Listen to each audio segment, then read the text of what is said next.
What can you tell us about your dad as a player and what did you learn from him? 야구적으로 뭐 배운 건 없고요. 아버지한테는 뭐 인성이라든지 그런 좋은 사람으로서 클 수 있는 그런 것들, 또 항상 선수가 잘할 때 어떻게 행동해야 되는지 이런 것들을 배운 것 같습니다. 미국 스포츠계가 충격에 빠졌습니다. 그 전에 대한민국을 자랑스럽게 생각하신다면 좋아요와 구독 한 번씩 부탁드립니다. 그럼 시작하겠습니다. 안녕하세요. 저는 메건 라이트라고 합니다. 국제청소년 스포츠연맹 아시아 프로그램 디렉터 업무를 담당하고 있습니다. 솔직히 말하면 한국이란 나라가 제 눈에 그리 특별해 보이지 않았어요. 그저 일본을 따라하고 미국을 흉내내는 나라 정도로만 생각했습니다. 깊이 있는 문화나 독창성은 잘 보이지 않았죠. 다른 아시아 국가들처럼 서구 문명을 쫓아가는 나라 중 하나라고 여겼습니다. 그러던 어느 날 메이저리그의 신성 이정후 선수의 기자회견장에 앉아있던 순간이 왔어요. 수많은 취재진들 앞에서 이정후가 입을 열었습니다. 저는 아버지에게 야구를 배우지 않았습니다. 그 순간 기자회견장은 완전한 정적에 휩싸였어요. 저는 자리에서 벌떡 일어날 뻔했죠. 무슨 말도 안 되는 농담인가 싶었습니다. 기자들은 재빨리 추가 질문을 던졌어요. 아버지께서 야구를 가르쳐주지 않으셨다고요? 이정후는 담담하게 고개를 끄덕였습니다. 네, 한 번도 직접적인 기술 지도를 받은 적이 없어요. 그 말을 듣는 순간 저는 뭔가 이상한 느낌이 들었죠. 이건 단순한 깜짝 발언이 아니었습니다. 한국 야구의 새로운 면모를 보여주는 상징적인 순간이었어요. 미국 기자들도 놀란 표정이 역력했습니다. 다른 이들은 눈썹을 치켜 올렸어요. 그 충격적인 고백 한마디가 회견장의 공기를 완전히 바꿔놓았습니다. 저는 메모장에 큼직하게 물음표를 그리며 생각했어요. 이 발언이 의미하는 바가 무엇일까? 그 순간부터 저는 한국이라는 나라를 전혀 다른 시각으로 바라보기 시작했습니다. 기자실에서 나오면서 동료들은 모두 같은 질문을 던졌습니다. 정말 아버지에게 배우지 않았다고? 그게 말이 돼? 저도 마찬가지였어요. 한국을 향한 저의 선입견이 하나둘 무너지기 시작한 순간이었죠. 다음 날 아침 저는 호텔 로비에서 여러 미국 스포츠 매체들을 확인했습니다. 모두가 이정후의 발언을 헤드라인으로 다루고 있었어요. 스포츠 센터에서는 특집으로 이 소식을 다루며 한국 야구의 새로운 패러다임이라고 소개했죠. SNS에서도 이 발언은 빠르게 확산되었습니다. 팬들은 믿기지 않는다는 반응이었어요. 대부분의 미국인들은 아시아 국가에서는 부모가 자녀의 모든 것을 통제한다고 생각했기 때문이죠. 저는 이 현상이 단순한 해프닝으로 끝나지 않을 것 같다는 느낌이 들었습니다. 무언가 더 깊은 의미가 있을 거라는 생각에 더 자세히 알아보기로 했어요. 호텔 룸서비스로 아침을 주문하며 노트북을 펼쳐 이정후와 그의 아버지에 대한 정보를 찾기 시작했습니다. 그리고 곧 놀라운 사실들을 발견하게 되었어요. 그날 오후 저는 현지 스포츠 저널리스트와 만나 이 사건에 대해 더 깊이 대화를 나눴습니다. 이 발언이 미국에서는 충격적으로 다가왔어요. 한국에서는 어떤가요? 그는 미소를 지으며 대답했어요. 사실 한국 사람들에게는 그리 놀라운 일이 아닙니다. 이종범의 교육 방식은 이미 잘 알려져 있거든요. 저는 더 많은 것을 알고 싶었죠.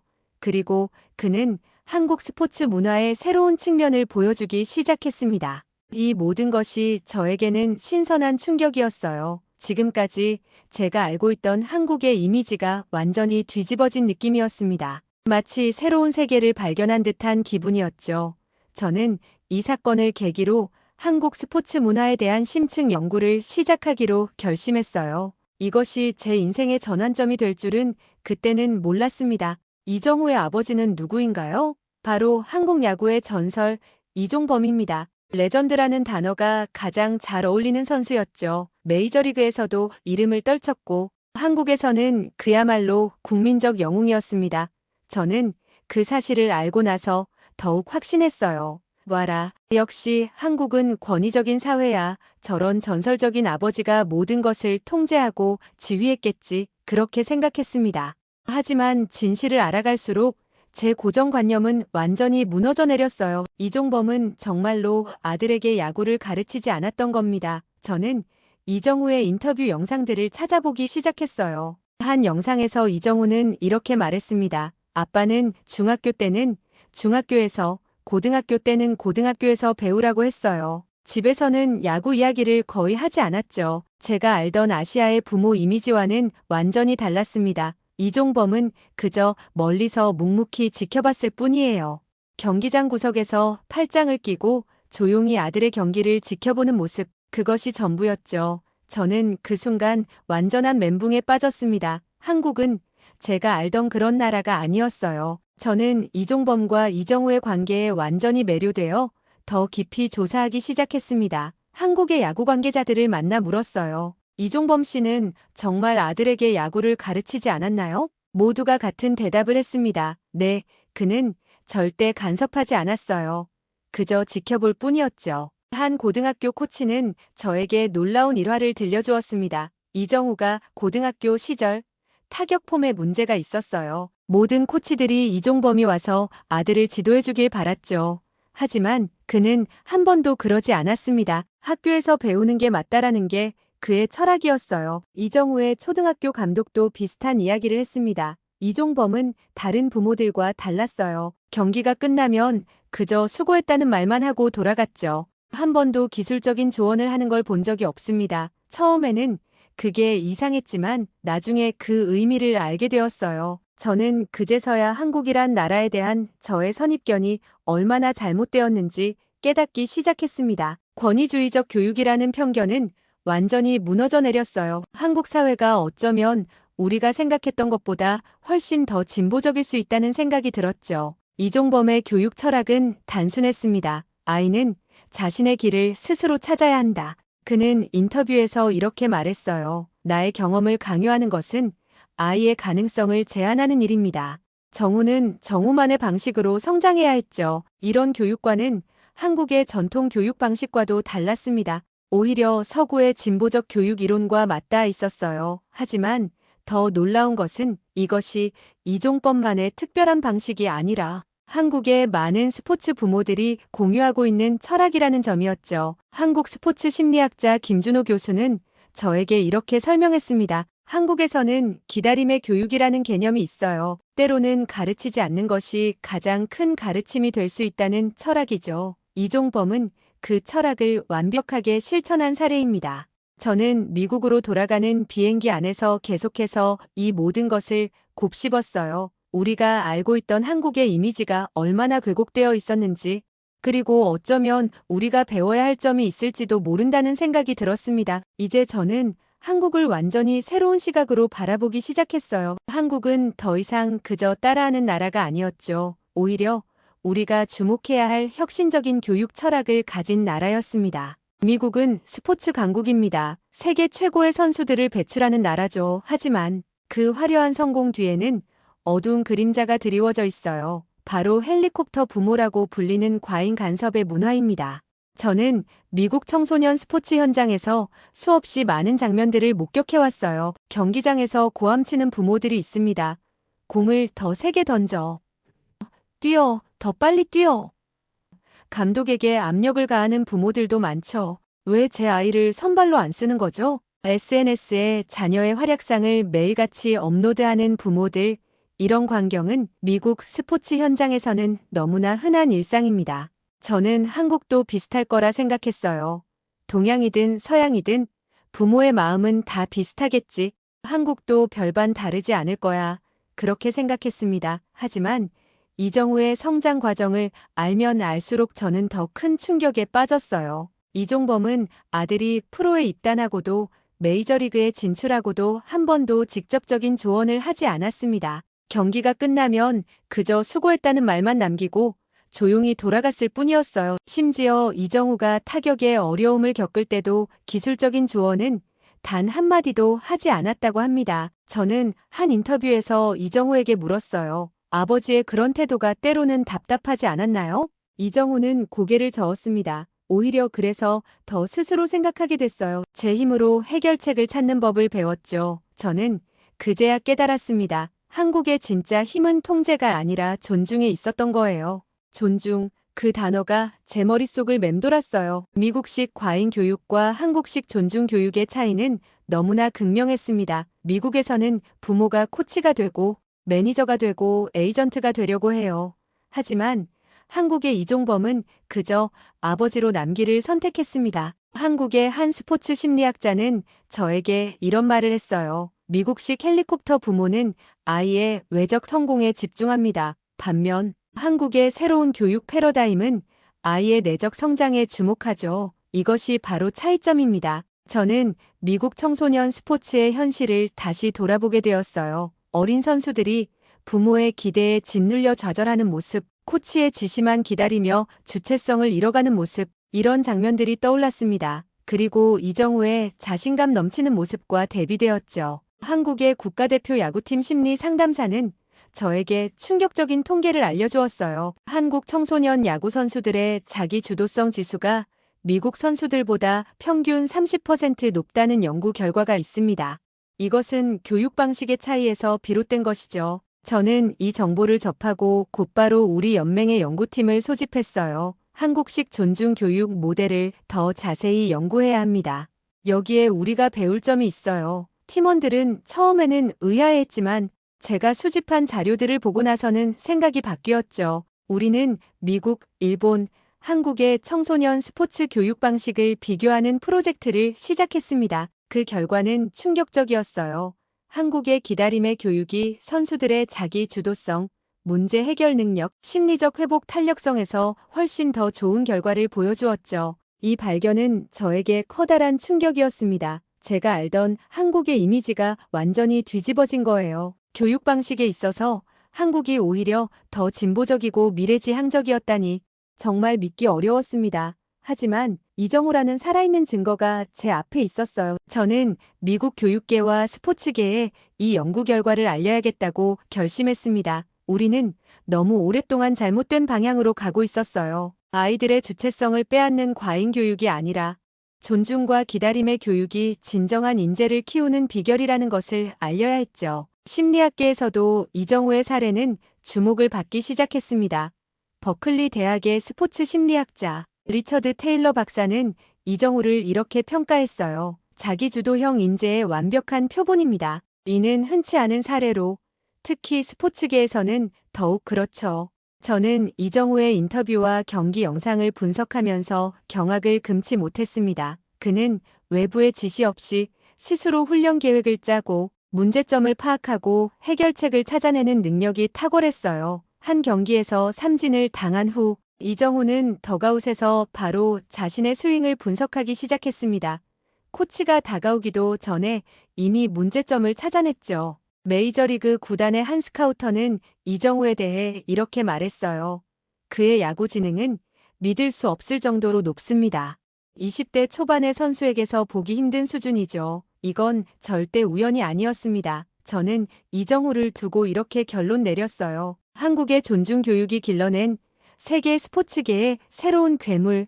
심리학자들의 분석에 따르면 이정우의 자기주도성은 바로 존중에서 비롯되었다고 합니다. 부모로부터 강요받은 것이 아니라 스스로 목표를 설정하고 달성하는 과정을 통해 성장했기 때문이죠. 이는 미국식 스포츠 교육과는 완전히 다른 접근법이었습니다. 프린스턴 대학의 교육심리학 연구팀은 이정우의 사례를 바탕으로 새로운 이론을 발표했어요. 자율적 성장 모델 오타너머스 그로스 마더리라 불리는 이 이론은 부모의 과도한 개입 없이도 아이들이 어떻게 성장할 수 있는지를 설명했습니다. 그리고 이 모델의 핵심에는 한국식 기다림의 교육이 있었죠.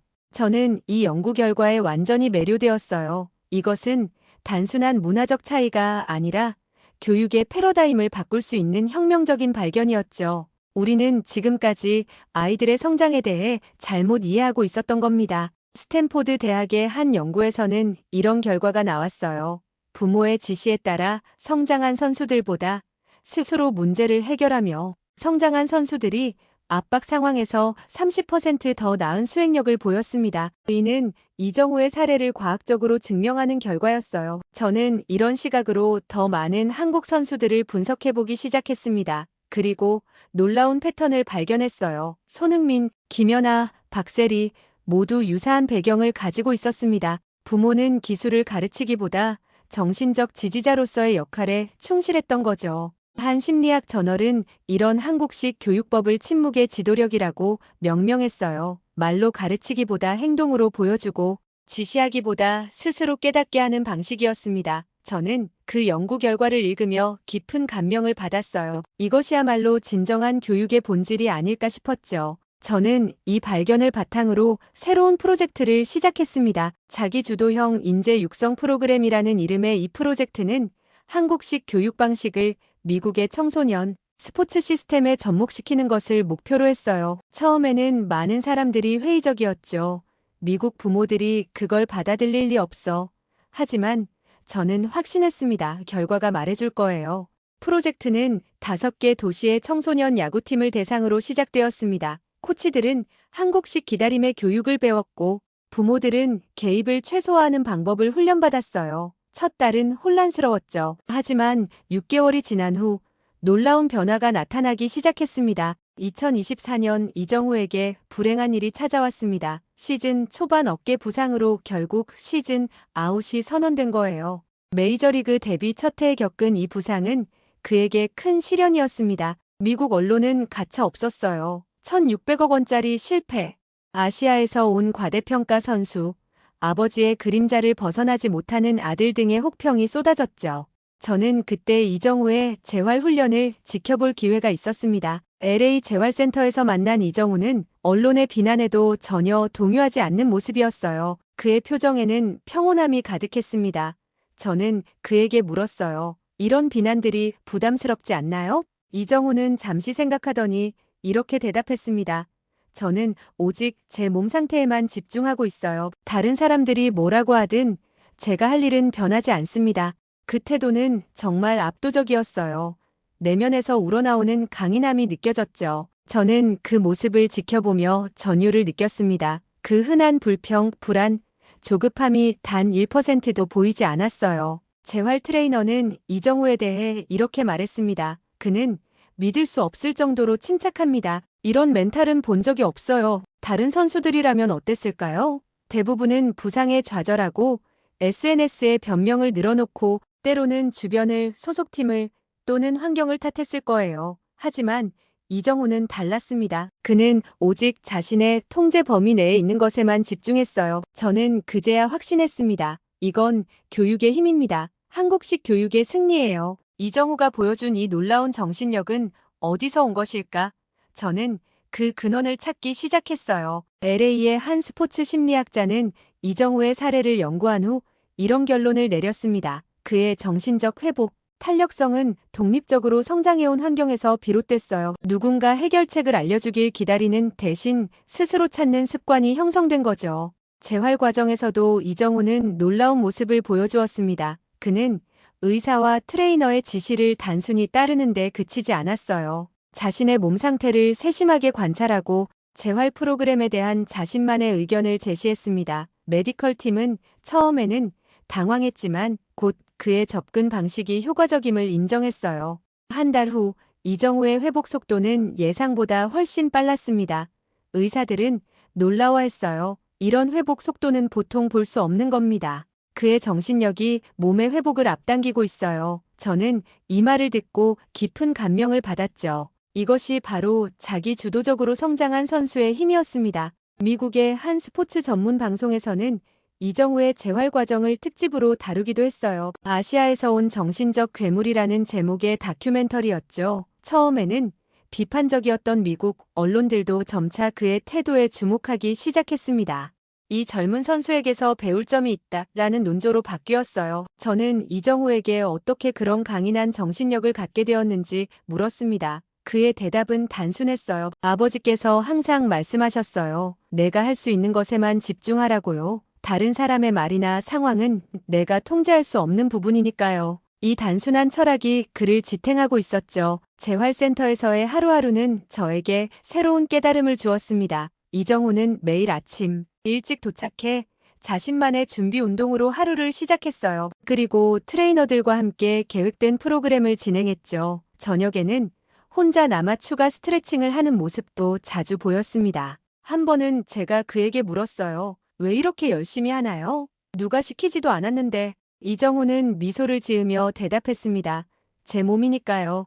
제가 관리해야죠. 다른 사람들은 도움을 줄 뿐이에요. 그 순간 저는 또 한 번 충격을 받았습니다. 이것이야말로 진정한 프로의 자세였어요. 어느 날 한 젊은 메이저리그 선수가 재활센터를 방문했습니다. 그도 부상으로 시즌을 마감한 상태였어요. 하지만 그의 태도는 이정우와 완전히 달랐죠. 불평을 늘어놓고 트레이너들에게 짜증을 내고 지속적으로 외부 환경을 탓했습니다. 저는 이 두 선수의 대조적인 모습을 보며 생각했어요. 이것이 바로 교육의 차이구나. 그날 저녁 저는 호텔방에서 오랫동안 생각에 잠겼습니다. 우리가 미국에서 청소년들에게 가르치는 것은 무엇인가? 기술과 전략은 완벽하게 전수하지만 정작 가장 중요한 자기 주도성과 책임감은 어떻게 가르치고 있는가? 이정우의 사례는 우리에게 중요한 질문을 던지고 있었어요. 이종범 역시 선수 시절 일본 프로야구에서 활약하던 중 심각한 부상을 당한 경험이 있었습니다. 그의 선수 생활에 큰 타격을 입혔던 순간이었죠. 사실 그 트라우마는 누구보다 이종범에게 깊었을 거예요. 메이저리그 진출의 꿈이 좌절되었으니까요. 하지만 놀라운 것은 이종범이 그 경험을 아들에게 강요하지 않았다는 점입니다. 많은 부모들은 자신의 실패나 트라우마를 자녀에게 투영해요. 나처럼 되지 마라. 내가 실패한 부분을 너는 성공해야 한다라고 말하죠. 하지만 이종범은 달랐습니다. 저는 이종범과의 인터뷰에서 그의 한마디가 잊히지 않아요.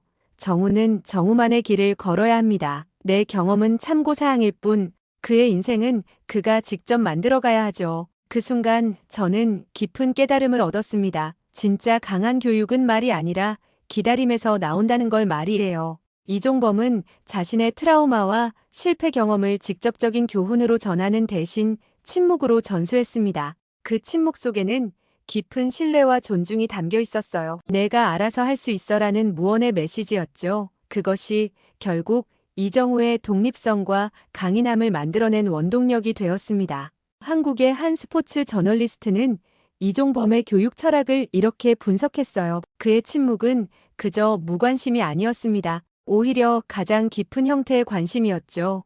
스스로 생각하고 결정할 기회를 주는 것, 그것이 그의 교육 방식이었어요. 이종범은 한 인터뷰에서 자신의 부상 경험에 대해 이렇게 말했습니다. 그때의 실패가 내게 가르쳐준 건 결국 모든 것은 스스로 해결해야 한다는 점이었어요. 그 깨달음을 아들에게도 전해주고 싶었죠. 하지만 말로는 불가능했습니다. 오직 경험을 통해서만 배울 수 있는 거니까요. 저는 이 말을 듣고 큰 충격을 받았어요. 얼마나 깊은 통찰인가. 정말 중요한 교훈은 말로 전할 수 없다는 것. 그래서 그는 침묵을 선택했던 거구나. 이것이야말로 진정한 교육자의 지혜가 아닐까요? 한국의 교육심리학자 박지민 교수는 이종범의 접근 방식을 역설적 교육법이라고 명명했습니다. 가르치지 않음으로써 가르치는 방식이죠. 이는 아이에 대한 가장 깊은 신뢰를 전제로 합니다.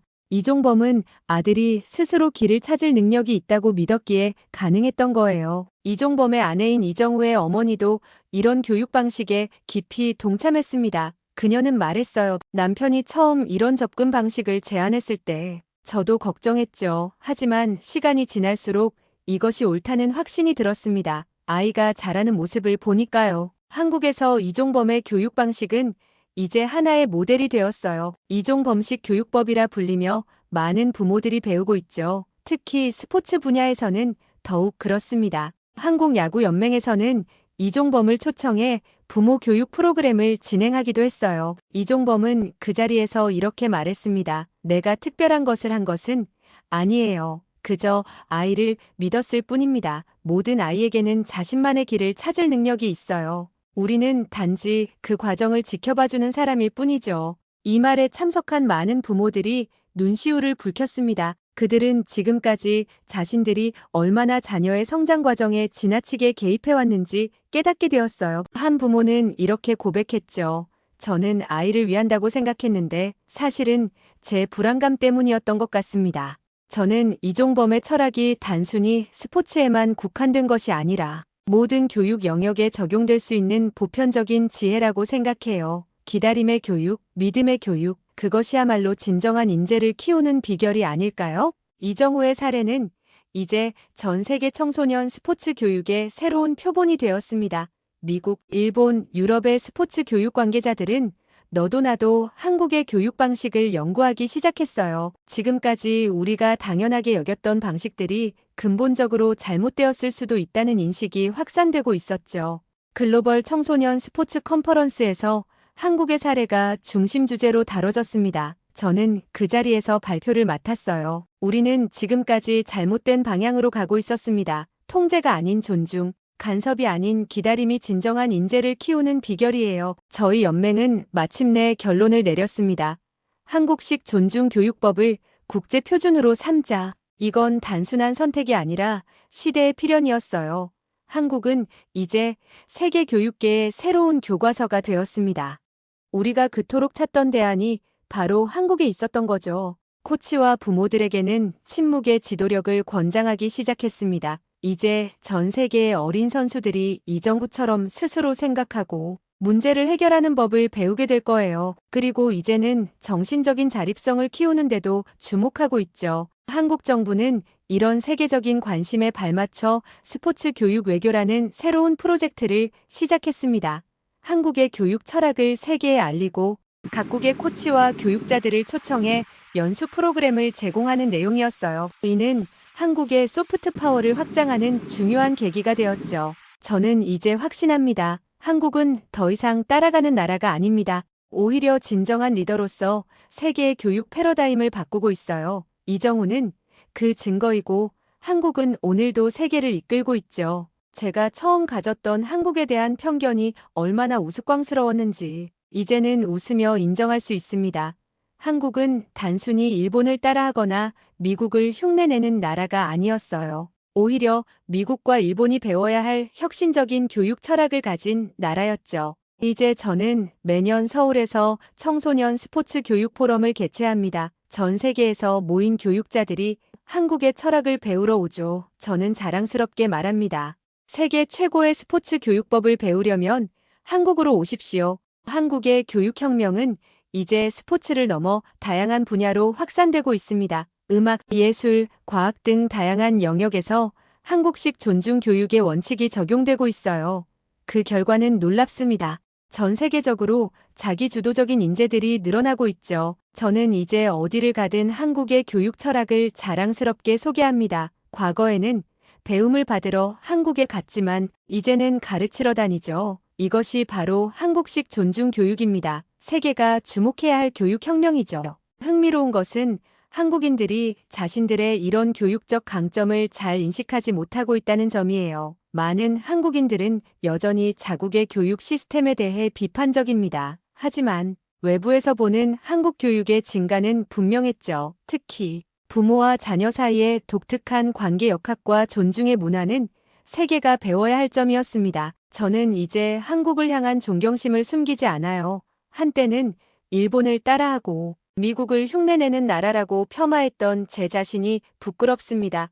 한국은 이미 오래전부터 독자적인 길을 걷고 있었고 이제는 세계를 이끄는 위치에 서 있었죠. 이정우의 마지막 말이 제 귓가에 맴돕니다. 저는 스스로의 길을 걸어왔고 그것이 제 힘이 되었습니다. 이것이야말로 한국 교육의 본질이고 세계가 한국을 주목해야 하는 이유예요. 한국은 이제 진정한 글로벌 리더로서 새로운 교육의 지평을 열어가고 있습니다. 저는 오늘도 자신 있게 말합니다. 한국은 세계를 이끌고 있다. 그리고 이것은 시작에 불과합니다.